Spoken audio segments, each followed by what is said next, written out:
Welcome, everyone, to the Fox 11 News at 10 o'clock. I'm Marla Tejas here for Alex Michelson. And I'm Christine Devine. We begin at 10 with continuing coverage of the mountain fire in Ventura County that is burning out of control tonight. It has burned over 14,000 acres and dozens of homes. We have live team coverage in Camarillo. Fox 11's Gina Silva is live with evacuees. Meteorologist Adam Kruger is watching the winds. We begin with Ed Lascos, who's live on the front lines tonight. Ed.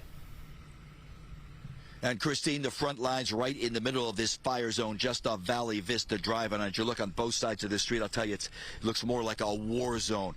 Have a look at this. Can you hear that? You probably hear the wind, but you can also hear the pressure from that natural gas line. It's ruptured the pressure pushing out the gas, but as long as it's burning off, it eliminates the threat of any explosion here, as the firefighters have been telling us. So as that continues to burn, the rest of what's left of this home, just one of many, just smolders. As you look off to the right, the only thing left standing here is that brick chimney. Everything else gone, burnt to the ground by the fiery, dirty work of those Santa Anas. Watch. A wildfire firefight as the mountain fire burns out of control. Resources that arrived on scene initially were faced with a tough firefight. Crews immediately went into structure protection. But with the devastating Santa Ana winds spreading the flames at near record speed, firefighters first rushed into a desperate race to save lives. Firefighters were right off the bat engaged in pulling people out of their houses and saving lives.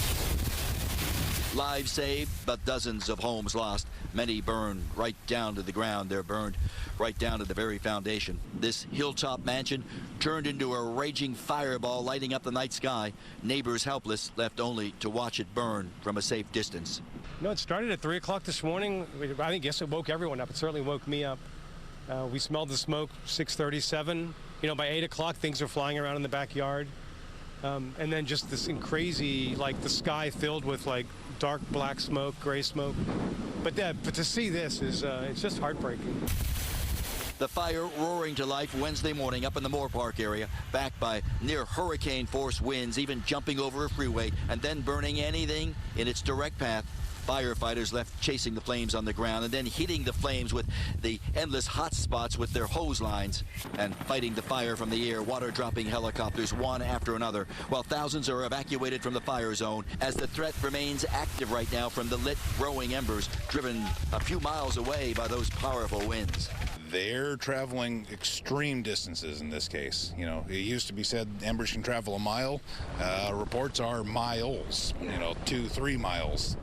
Jumping from Balcom to this hillside is not a small feat. And now you are looking live, one hot spot after another here. That is one of the homes after another home, and they're still burning, still smoldering, what's left of them, lighting up the night darkness. And when you're standing in the middle of all this destruction, that was a beautiful neighborhood just last night at this time, it leaves you speechless, even for somebody like me. But I'm thinking what a fire captain from Ventura County said earlier. He may have said it the best when he talked about these winds and the fire, and you're trying to put out a fire that's driven by such high winds. He says it's like trying to put out a blowtorch with a squirt gun. And I'll tell you, looking around here, he wasn't exaggerating. For now, we're live, Camarillo. Back to the west side we go. That paints a very vivid picture. All right, Ed, thanks so much. Let's go ahead and continue our live team coverage and go out to Fox 11's Gina Silva in Camarillo Heights. This was a big area of concern today, Gina. It is, and for good reason. We are surrounded by homes on fire. I'll move out of the way so you can take a look. We're on Marine View Drive and Vista Del Mar Avenue, and it is definitely going to be a long and grueling night for firefighters and for the residents who built their lives around this beautiful neighborhood. A heartbreaking sight for residents as they watch multiple homes in their Camarillo Heights neighborhood go up in flames. How do you put it into words when you've invested or everything you have or lived somewhere your entire life and then suddenly it's gone? It's really sad. It's pretty bad.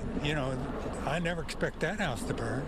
When the evacuation orders were issued earlier in the day to at least 14,000 people caught in the middle of the mountain fire, Stan, a longtime resident, decided to stay to be on fire watch. If we had left earlier, I think our house would have burned. So you stayed to water it down? Yeah. We kept the fire away from the house and wet the roof, and and then their place started burning real bad. Although evacuation orders remain in place, Roger Anderson managed to return to his home in the evening.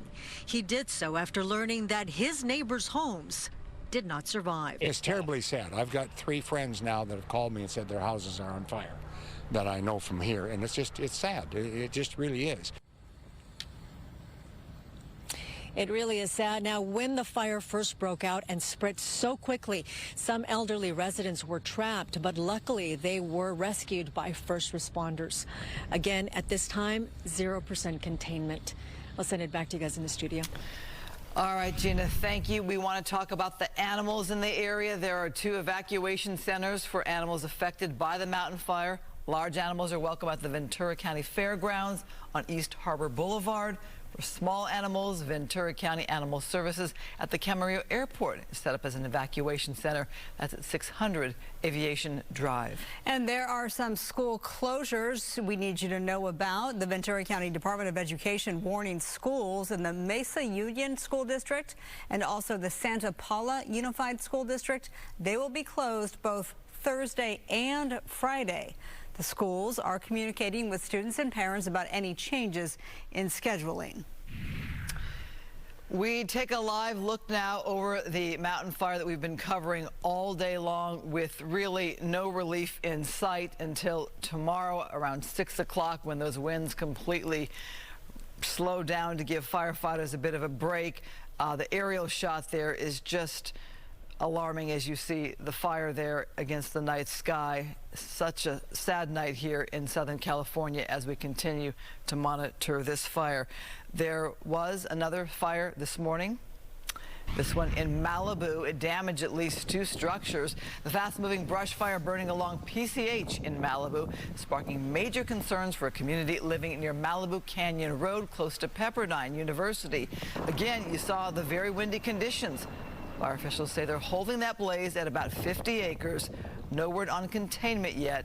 There are no injuries to report. All right, let's get that wind forecast with Chief Meteorologist Adam Kruger. That's the most important thing we can talk about right now is the wind. Yeah, it's all about the winds right now. Of course, the air very dry as well. So these fires, if they start, can progress very, very easily, very rapidly, like we saw today.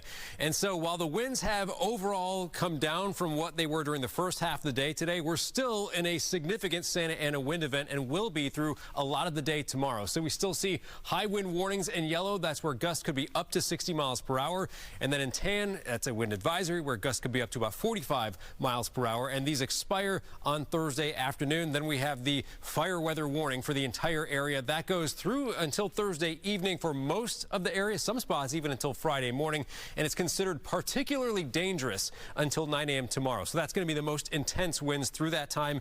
Then gradually winds will go down tomorrow. Yes, it expires at 6 p.m., but it's not like the winds just instantly drop off at 6 p.m. tomorrow. It's going to be like a gradual lowering of the wind speeds through the day tomorrow. Now, as we look at gusts for tonight, they're still going to be up there over 30 to even over 40 across a lot of these areas where you see these magenta colors. So here's a look at the model showing midnight. Here we go to 6 a.m. Still gusty. Yes, the numbers come down a little bit, but still we're talking about some dangerous wind speeds. Going through the day tomorrow, we're still pretty windy. Midday, Camarillo, for example, still showing gusts maybe over 30. And then over towards the Inland Empire, down towards Orange County, we're also going to see a pocket of pretty intense winds through about midday tomorrow. There's our magic time, 6 p.m. tomorrow, when a lot of the advisories will expire. You see the wind speeds coming down. So we have between now and then where we need to continue to stay vigilant. And again, while the winds have come down compared to earlier today, they are still up there. It's still windy. We still have embers flying around over towards the mountain fire there on Camarillo.